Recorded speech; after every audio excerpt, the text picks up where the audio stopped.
चाहे वो महिलाओं का अंतर जनपदीय ट्रांसफर हो। मैंने कहा कि सर मात्र 1500 महिलाएं हैं और ये 1500 महिलाओं को इनके ससुराल भेजने की व्यवस्था कर दीजिए। इस पे सहमति बन चुकी है। हमने ऑटो रिन्यूअल की बात की, शिक्षा मित्रों की तरह ऑटो रिन्यूअल हो जाए, इस पे सहमति बन चुकी है। हमने 14 CL की बात की, इस पे भी सहमति बन गई है। सब मैंने दोनों कार्यवृत्ति मैंने उन्हें दिखाई और उन्होंने उसको नोट भी किया, अंडरलाइन भी किया और हमारे ज्ञापन पे उन्होंने लिखा भी।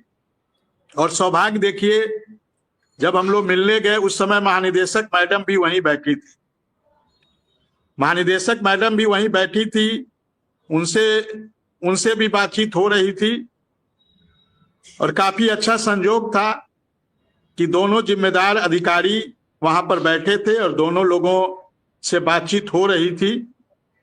और सर काफी कन्विंस हुए जब आदरणीय MLC साहब ने बहुत सारी बातें बताई ऑटो रिन्यूअल के बारे में कि किस प्रकार से अनुदेशकों का शोषण होता है, किस प्रकार से बेगारी कराया जाता है। तो काफी कन्विंस हुए। महिलाओं के जो समस्या है अंतर जनपदीय, उसके बारे में माननीय विधायक जी ने बात रखा, हमने भी बात रखी। वो लिस्ट भी हमने दिखाई, वो 1500 महिलाओं की लिस्ट है, वो लिस्ट भी हमने दिखाई। तो ये 14 CL की भी बात हुई, मेडिकल की भी बात हुई कि हम लोग को एक भी मेडिकल नहीं मिलता है। जो कैशलेस की व्यवस्था थी, इसके बारे में भी बात हुई। और शिक्षा मित्र के बारे में सुशील जी ने भी अपनी बातें रखी। जो ट्रांसफर के जो आदेश 3 जनवरी 2025 को आए थे, कैशलेस के बारे में, मानदेय के बारे में, इन तमाम प्रकार की बारे में बात रखा गया और काफी सकारात्मक वार्ता हुई, काफी कन्विंस थे। वहीं से उन्होंने विशेष सचिव अवधेश तिवारी जी से भी बातचीत किया इन सब मुद्दों पे। बाद में हम और सुशील जी विशेष सचिव अवधेश तिवारी जी से भी मिले, उनसे भी बातचीत हुई, वो भी काफी सकारात्मक थे और उन्होंने भी कहा कि हम पूरा प्रयास करेंगे आप लोग की मदद करने का। और इस शिक्षा मित्र साथियों के जो ट्रांसफर के जो थे, उसको लेकर भी महानिदेशक मैडम से भी वहीं पे बात उन्होंने किया। उन्होंने कहा कि प्रस्ताव मैंने भेजा है और अवधेश तिवारी जी ने वो प्रस्ताव दिखाया भी कि प्रस्ताव हमारे पास आ चुका है। लेकिन कुछ बातें होती है जो हर बातें सार्वजनिक नहीं किया जा सकता है। लेकिन काफी अच्छी वार्ता रही और हम तो 25,000 अनुदेशक परिवार की ओर से और 1,42,000 शिक्षा मित्र साथियों की ओर से धन्यवाद देना चाहेंगे आदरणीय विधायक जी का। और विशेष आभार देंगे अजय सिंह जी, जिलाध्यक्ष बनारस को। देखिए, उनकी माता जी की तबीयत खराब थी, फिर भी उन्होंने विधायक जी से रिक्वेस्ट किया कि आप लखनऊ आइए। सुशील जी की भी माता जी की तबीयत खराब है, फिर भी इन दोनों लोगों ने जितना मेहनत किया कल से और आज जिस प्रकार से इन दोनों ने मेहनत किया, तो इस प्रकार की जो बातें हैं सर, जब इस प्रकार की चीजें दिखाई देती है तो अच्छा भी लगता है। और माननीय विधायक जी के लिए तो मेरे पास शब्द नहीं है कि उनको किस प्रकार से हम आभार ज्ञापित करें, धन्यवाद दें, कि क्या करें, क्या शब्द नहीं है मेरे पास सर। और तो इन सब बातों से एक अच्छी वार्ता रही और उम्मीद है कि कुछ चीजों पे सर ने वहां पे लिखा भी है,